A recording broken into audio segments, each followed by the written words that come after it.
শুভেচ্ছা আমন্ত্রণ। খেলাধুলার ইন্ডিপেন্ডেন্ট টেলিভিশনের নিয়মিত আয়োজন যত খেলায়, সাথে আছি সাইদ সাদিয়া। শুরুতেই জানাবো শিরোনাম।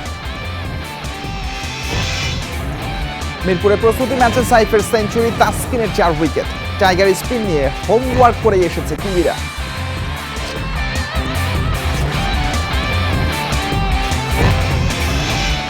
ডিপিএলে ক্রিকেটারদের দলবদল 18 ও 19 এপ্রিল। চূড়ান্ত হয়নি লিগ শুরুর তারিখ, সংখ্যা কাটিয়ে অংশ নিচ্ছে লেজেন্ডস অফ রূপগঞ্জ।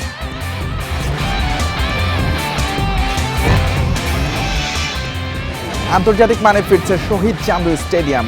রাজশাহী বিভাগের স্পোর্টস ভিলেজ হবে বগুড়ায়, ক্রীড়া প্রতিমন্ত্রীর ঘোষণা।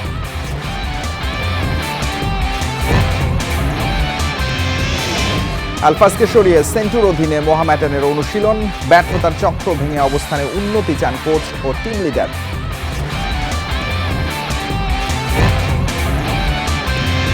নিউজিল্যান্ডের বিপক্ষে ওডিআই সিরিজকে সামনে রেখে নিজেদের মধ্যে প্রস্তুতি ম্যাচে সাইফ হাসানের সেঞ্চুরি আর তাসকিনের 4 উইকেট, তাতে বি দলকে 128 রানে হারিয়েছে বিসিবি এ দল। মিরপুরে আগে ব্যাট করে 7 উইকেটে 292 রান তোলে মিরাজের এ দল। ওপেনার সাইফ হাসান 133 বলে করেন 138 রান, 6টি ছক্কা ও 8টি 4 হাঁকিয়েছেন। তানজিদ লিটন ফেরেন 1 অঙ্কে, শান্ত টিকতে পারেননি বেশিক্ষণ। আফিফ করেন 34, তানজিদ 27 আর হৃদয়ের ব্যাটে আসে 25 রান। জবাবে নিয়মিত উইকেট হারিয়ে 164 রানে গুটিয়ে যায় বিদল। সৌম্য সরকার 55 আর শামীম পাটোয়ারি করেন 31 রান। তাসকিন 27 রান খরচায় নিয়েছেন 4 উইকেট। মিরাজ ও তানজিমের জোড়া শিকার।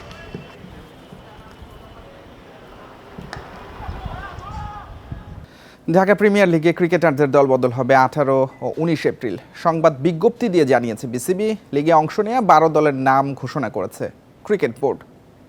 তবে ডিপিএল শুরুর তারিখ চূড়ান্ত হয়নি। জানা গেছে লিগ শুরু হতে পারে 4 মে। এর আগে 18 ও 19 এপ্রিল মিরপুরে সকাল 11টা থেকে বিকেল 5টা পর্যন্ত চলবে ক্রিকেটারদের দলবদল। গত মৌসুম থেকে বাদ পড়েছে শাইনপুকুর ও পার্টেক্স ক্রিকেট ক্লাব। তাদের পরিবর্তে দেখা যাবে সিটি ক্লাব ও ব্রাদার্স ইউনিয়নকে।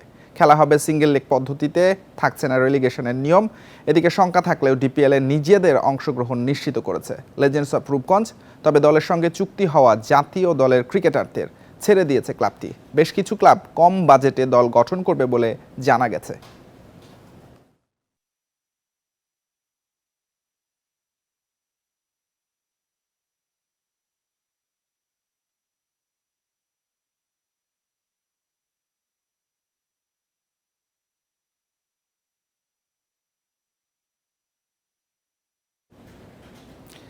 ইনজুরি কাটিয়ে উঠতে না পারায় বিসিএল ও ডিপিএলে পেসার হাসান মাহমুদ কবে থেকে খেলতে পারবেন নিশ্চিত নয়। পাকিস্তানের বিপক্ষে বাংলাদেশের সবশেষ ওয়ানডে সিরিজে ছিলেন না হাসান মাহমুদ। ইনজুরির কারণে ওই সময় থেকেই খেলার বাইরে রয়েছেন। বিসিবির মেডিকেল বিভাগ সূত্রে জানা গেছে ফিট হতে আরও সময় লাগবে। ডান কনুয়ে চোট পেয়েছেন এই পেসার। বিসিএল এর প্রথম রাউন্ডে খেলার সম্ভাবনা নেই হাসানের। রিহ্যাব প্রক্রিয়া অনুযায়ী নিয়মিত কাজ করে যাচ্ছেন তিনি। আগামী মাসে 2 ম্যাচের টেস্ট সিরিজ খেলতে বাংলাদেশে আসবে পাকিস্তান দল, আর সেই সিরিজ দিয়েই মাঠে ফেরার সম্ভাবনা রয়েছে হাসানের।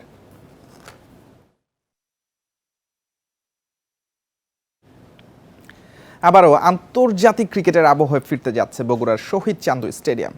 সোমবার দুপুরে স্টেডিয়াম পরিদর্শন শেষে যুব ও ক্রীড়া প্রতিমন্ত্রী আমিনুল হক এই ঘোষণা দিয়েছেন। তিনি জানিয়েছেন, দীর্ঘদিন জরাজীর্ণ অবস্থায় পড়ে থাকলেও সরকার ভেন্যুটিকে আইসিসির মানদণ্ড অনুযায়ী পুনর্গঠনের উদ্যোগ নিয়েছে। বগুড়ার শহীদ চান্দু স্টেডিয়াম একসময়ের আন্তর্জাতিক ভেন্যু, যেখানে 5টি ওডিআই ও একটি টেস্ট ম্যাচ হয়েছে। 2006-এর পর থেকে ধীরে ধীরে এই স্টেডিয়ামের শুধু অবনতি হয়েছে। দীর্ঘ বিরতির পর বগুড়ায় আন্তর্জাতিক ক্রিকেট ফেরানোর উদ্যোগ। ক্রীড়া প্রতিমন্ত্রীর ভেন্যু পরিদর্শন সেই প্রক্রিয়ার প্রথম ধাপ। জুলাইয়ে এখানে নারী বিপিএল আয়োজনের পরিকল্পনা আছে।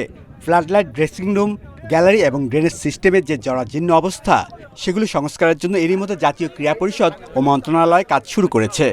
আমাদের ফ্ল্যাগ লাইট, আমাদের গ্যালারি এবং আমাদের গ্রাউন্ড যেটা রয়েছে, সবকিছুর জন্য যা যা করণীয় আছে সেটা খুব দ্রুত সময়ের ভিতরে আমরা পদক্ষেপ নিয়ে আমরা পর্যায়ক্রমে এই শহীদ চান্দু স্টেডিয়ামকে একটি আন্তর্জাতিক ক্রিকেট স্টেডিয়ামের রূপ দেওয়ার জন্য যা যা করণীয় আছে সেই পদক্ষেপ আমরা নিব ইনশাআল্লাহ।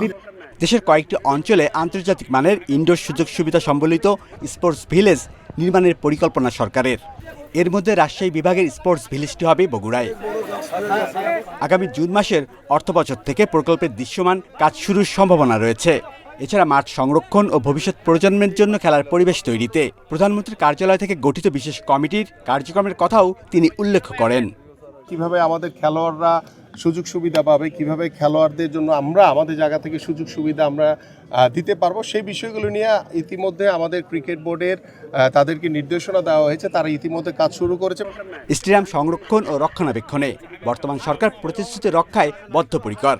বিসিবির প্রধান নির্বাহী ও অ্যাডহক কমিটির সদস্যদের সাথে নিয়ে সমস্যা চিহ্নিত করে সমাধান করার কথা জানান ক্রীড়া প্রতিমন্ত্রী। শুধু ফুটবল ক্রিকেট না, বাংলাদেশের সকল স্পোর্টসকে আমরা সমান গুরুত্ব দিয়ে এগিয়ে নিয়ে যাব। Shamim Ahmed, independent news. বিপিএলে নাসুম আহমেদের পাওনা বকেয়া আছে সংবাদ মাধ্যমে প্রচারিত এমন খবর অস্বীকার করেছে তার দল সিলেট টাইটান্স। এক বিবৃতিতে দলটি জানিয়েছে, ক্রিকেটারদের পাওনা টাকার বিষয়ে গত মাসে বিসিবি কার্যালয়ে চূড়ান্ত সুরাহা হয়েছে।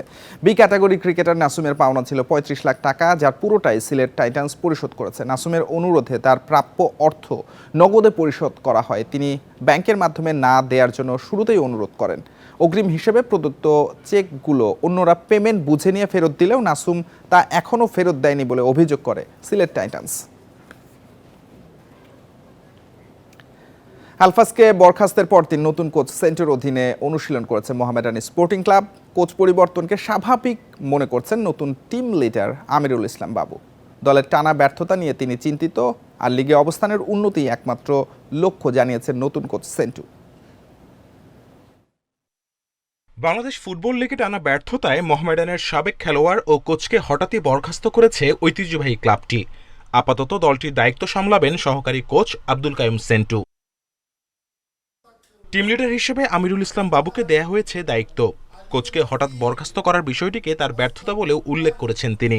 দল থেকে তাকে বাইরে রাখা হয়েছে, তার সহকারী যে ছিল তাকে দিয়ে আমাদের টিম চালানোর জন্য, তাকে দিয়ে আমরা বাকি 6টা ম্যাচ চালাবো। পরবর্তীতে আমাদের ক্লাবের ঊর্ধ্বতন কর্মকর্তা প্রয়োজনের পরিপ্রেক্ষিতে যদি মনে করে অবশ্যই তাকে আবার ডাকবে, নো প্রবলেম। বর্তমান চ্যাম্পিয়নদের অবস্থা কতটা নাজুক তা পয়েন্ট টেবিলে দেখলেই স্পষ্ট হয়।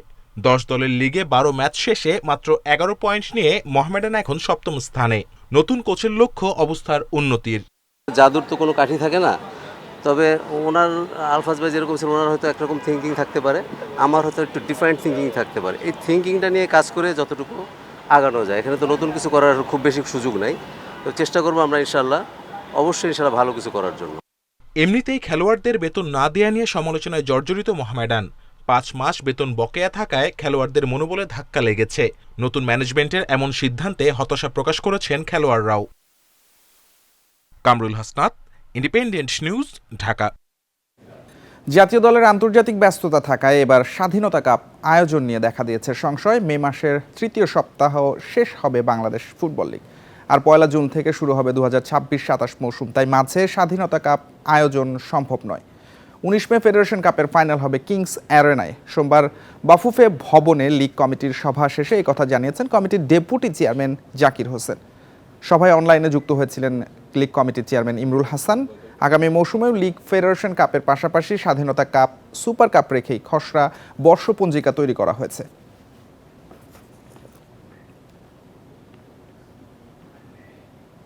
এ ছিল যত খেলায় আমন্ত্রণ পরের আয়োজনে।